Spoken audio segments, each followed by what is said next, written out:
सलाम, नमस्ते, सत श्री अकाल। मैं हूं रजा और आप देख रहे हैं रजाग्राफी। दोस्तों, इस वक्त अमेरिका और ईरान के बीच में अब नाक आ गई है। घबराइएगा नहीं, बहुत आसान बताऊंगा आपको, बिल्कुल सिंपल शब्दों में और कम वक्त में बता रहा हूं आपको। बहुत बड़ी खबर, ईरान में बहुत कुछ उथल पुथल हो रही है। कभी इजराइल हड़कंप कर रहा है, कभी भैया अमेरिका इस वक्त उथल पुथल कर रहा है, क्योंकि बाइडेन सरकार अब एक्शन में काम कर रही है और कई तरह से वो ट्रंप से आगे बढ़कर, यानी ट्रंप से लाख गुना काम बेहतर तरीके से और ज्यादा एक्टिव होकर कर रही है। इसी बीच में अब नाक की बात आ गई है ईरान और अमेरिका के बीच। नाक की बात मतलब अब इज्जत सम्मान की बात आ गई है कि कौन झुके। जाहिर सी बात है, अमेरिका थोड़ी ना झुकेगा भैया। अमेरिका तो अमेरिका है। अमेरिका चाहे अंदर से कितना भी खोखला हो, चाहे वहां खुद इस वक्त दंगों के हालात हों, चाहे पूरी तरह से अमेरिका इस वक्त टूट चुका हो अंदर ही अंदर, लेकिन बात सिर्फ नाक की है। अब ज्यादा वक्त ना लेके सीधी सीधी खबर बता रहा हूं कि आप ये समझ लीजिए कि बाइडेन ने पहले ही ये इशारा कर दिया था कि ईरान के साथ उस डील में, यानी ईरान के न्यूक्लियर डील में हम वापस आ जाएंगे। अब नए मंत्री, यानी नए विदेश मंत्री, कहां के? अमेरिका के, जी, जिनका नाम एंटोनी ब्लिंकन है। इन्होंने अपने पहले ही दिन में बहुत सारी बातें, जाहिर सी बात है ईरान के खिलाफ अमेरिका कुछ अच्छा तो बोल नहीं सकता है, तो इन्होंने कहा और बड़ी हंसने वाली बात कही, अजीबोगरीब, बिल्कुल जाहिलों वाली बात कही। कैसे? सुन लीजिए। इन्होंने आते ही कंफर्म कर दिया कि बाइडेन चाहते हैं कि भैया ईरान और अमेरिका वापस डील में बने रहें। मतलब वही जो अफवाह थी वो सही थी। अमेरिका के नए विदेश मंत्री ने साफ साफ कहा कि अब जो हंसने वाली बात है वो सुन लीजिए। इन्होंने कहा कि ईरान अगर इस डील में वापस आना चाहता है तो आ जाए। मतलब कमाल की बात है, डील से बाहर निकला अमेरिका, डील को तोड़ा अमेरिका ने, कानून तोड़ा अमेरिका ने। वो डील में, यानी ईरान डील में बना हुआ है। अबे भाई, जो बना हुआ है वो वापस कैसे आएगा? गए हो तुम, छोड़ा तुमने डील से बाहर, तुम हुए, अमेरिका हुआ, ट्रंप हुआ, तो भैया तुम वापस आओगे या ईरान वापस आएगा? ईरान तो कहीं गया ही नहीं। तो बात सिर्फ है नाक की कि हम झुक नहीं सकते क्योंकि हमारी रीढ़ की हड्डी खराब है। खैर, आगे सुनिए। अमेरिका के नए विदेश मंत्री ने आगे ये भी कहा कि इस डील में वापस तो आ सकते हैं, लेकिन इसमें लंबा समय लगेगा, बात करने में बहुत वक्त लगेगा।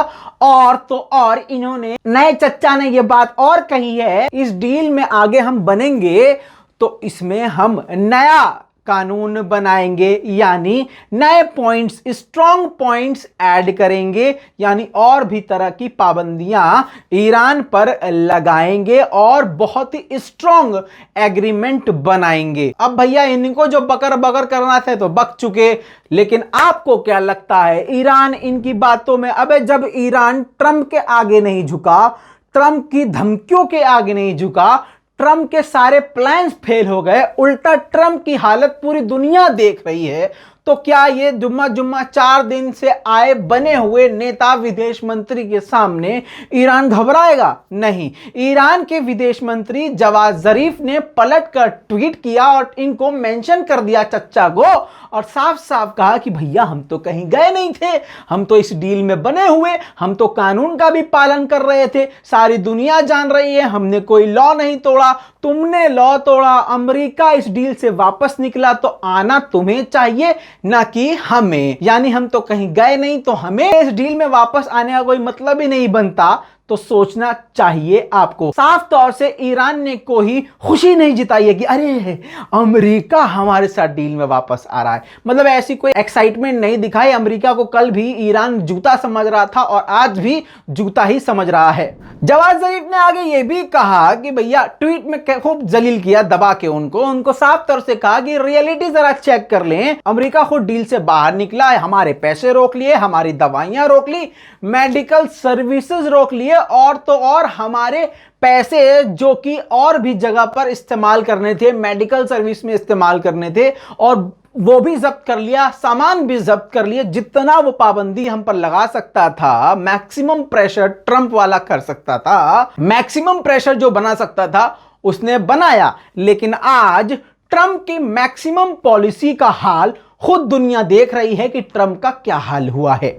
जवाद जरीफ ने आखिर में एक सवाल छोड़ा कि इन सब चीजों को देखने के बाद यह देखना चाहिए कि किसको पहले पहल करनी चाहिए। दोस्तों, जोरदार तमाचा ये अमेरिका के नए प्रशासन के मुंह पर ईरान की तरफ से पड़ चुका है। दोस्तों, इसी खबर के साथ एक बोनस में खबर आपको दे रहा हूं। ईरान के पार्लियामेंट स्पीकर मोहम्मद बागर कलीबफ ने साफ कर दिया है और उन्होंने अनाउंसमेंट करके ऑफिशियली बताया है कि उन्होंने एक महीने में 17 किलो यूरेनियम बढ़ा लिया है। यहां पर रोक के आपको बता दूं, यूरेनियम का इस्तेमाल परमाणु हथियार, परमाणु बम बनाने में किया जाता है। और आपको बता दूं कि एक महीने में 10 किलो यूरेनियम बढ़ाना था, लेकिन ईरान ने एक ही महीने में यानी पहले ही महीने में 17 किलो यानी 7 किलो एक्स्ट्रा यूरेनियम बढ़ा लिया है, जिसके बाद से ये अमेरिका और यूरोपीय देशों को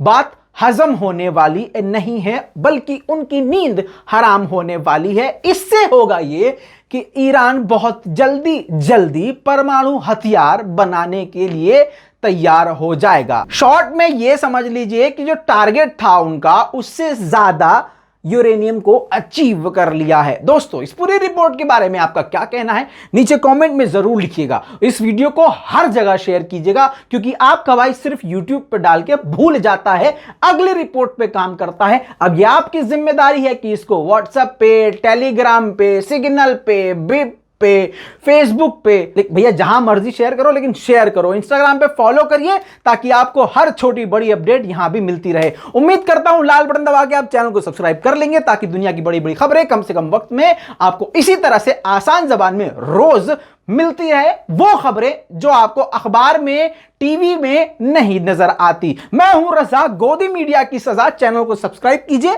ऐसे ही आएगा मजा। जय हिंद।